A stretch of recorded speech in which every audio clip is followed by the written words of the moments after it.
H의 김채현, 김지희, 이세은입니다. 네, 지금부터 발표를 시작하도록 하겠습니다. 저희는 우리 학교 학생들은 급식을 얼마나 남길까를 주제로 조사를 진행하게 되었습니다.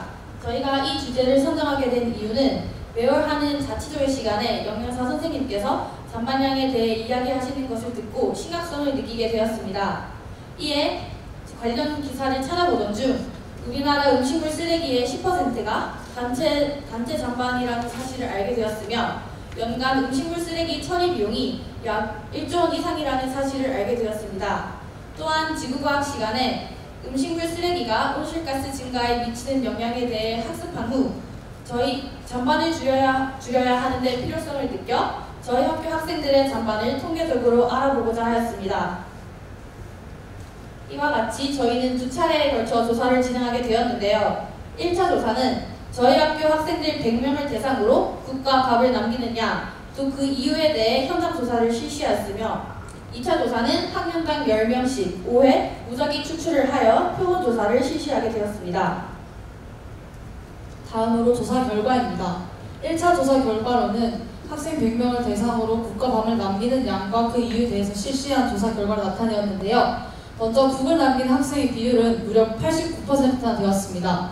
그 중에서 그 잔반량을 퍼센트 기준으로 구분하였을 때 30% 이상을 남긴 학생이 74.1% 비율로 나타나는 등 국이 잔반량의 증가에 많은 부분을 차지한다는 것을 알 수 있었습니다. 국을 남긴 학생들의 약 50%가 양이 많아서라고 대답하였는데요. 이 학생들이 남긴 국은 바로 잔반이 되는 상황이어서 이에 심각성을 느끼게 되었고 이 원인을 찾아본 결과 그 국을 받을 때 양과 섭취 여부에 대한 의사표현이 제대로 이루어지지 않아서 국이 잔반으로 발생한다는 것을 알 수 있었습니다. 다음에 잔반 학생 비율은 83%로 나타났고 그 중에서 퍼센트로 나타났을 때 30% 이상을 남기는 학생은 27.7%로 국과 비교했을 땐 상대적으로 잔반의 양이 적었습니다. 하지만 밥 역시 남기는 이유가 65.1%가 양이 많아서라고 대답하였는데요. 이뿐만 아니라 불호한다거나 소화가 안 돼서 목이 아파서 등 다양한 이유도 있었습니다. 이 둘을 비교해 보았을 때 국과 밥을 배식하는 배식 방법이 다르고 그리고 그 잔반의 이유가 다른 부분이 꽤 있어서 이에 대한 대책도 달라야 할 것으로 생각했습니다. 또 2차 조사 결과는 표본 조사한 것을 모집단의 확률 분포로 나타내 보았는데요. 먼저 학년별 잔반량을 비교해 보았을 때 잔반의 평균 값은 3학년이 가장 적었고 이의 이유는 급식 순서가 가장 먼저이다 보니 급식 양을 조절하기 위해서 그 밥을 적게 받아서 그런 것과 그리고 오랜 시간 학교에 있으면서 다양한 활동을 통해서 잔반 줄이기에 대한 인식을 확립할 수 있었던 것이 큰 이유로 보았습니다. 2학년 경우에는 잔반의 평균값이 높으나 편차가 큰 것으로 보아서 다른 학년에 비해 잔반을 줄여야 한다는 인식이 있는 학생이 다수 있는 것을 알 수 있었습니다. 최종적으로 전체 잔반량을 나타내 보았을 때 95% 신뢰 구간으로 나타내며 약 242g에서 285g 정도로 나타났고 그중 중간값인 263g 정도를 평균 잔반량이라고 하였을 때 우리 학교 학생 하루 전체 잔반량은 99,377.2g이라고 할 수 있습니다.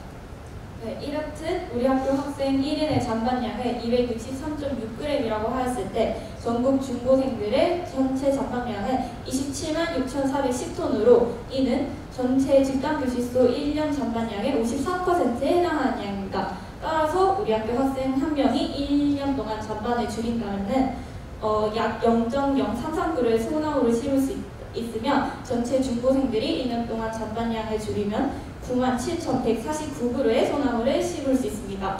이는 연간 432억의 돈을 절약할 수 있으면 이 돈은 10만 5천 가구가 겨울을 날 수 있는 연탄을 구매할 수 있는 돈이기도 합니다. 따라서 저희는 이러한 잔반 줄이기가 지속적으로 실행되기 위해서는 이런 캠페인을 통한 인식 개선뿐만 아니라 학생들이 스스로 실천할 수 있는 이런 시스템의 변화가 필요하다고 생각하였는데요. 이에 국을 타율배식에서 자율배식으로 바꾸는 배식 시스템의 변화와 이미 자율배식을 하고 있는 밥의 경우에는 1인 적정량 배식 샘플을 게시하는 것을 제안하였습니다. 또한 급식을 만들 때 학생들의 반찬에 대한 선호도를 조사하여서 음식의 조리 양을 조절을 하거나 몇몇의 이제 반찬들은 자율배식으로 시스템을 바꾸어서 이런 배식을 하는 시스템을 제안하여서 영양사 선생님과의 합의 후에 이렇게 적용하였습니다. 네. 이 연구를 진행하는 기간 동안의 식단에 대한 선호도와 다른 기관의 식단에 대한 선호도가 다른 등 여러 변수를 감안한 조사를 할 수 없었다는 한계가 있었습니다. 그럼에도 불구하고 저희 학교 학생들의 전반량을 조사하여 전국 학생의 전반량을 추정함으로써 학생 개개인의 전반량이 환경에 얼마나 큰 영향을 미치는지 파악한 것은 전반 줄이기 활성화를 위한 큰 의미 있는 활동이었다고 생각합니다. 이 발표를 통해 자신이 아무 생각 없이 남긴 밥 한 숟가락의 의미를 생각해보는 계기가 되었으면 합니다. 이상으로 발표를 마치겠습니다. 하나, 둘, 셋. 감사합니다.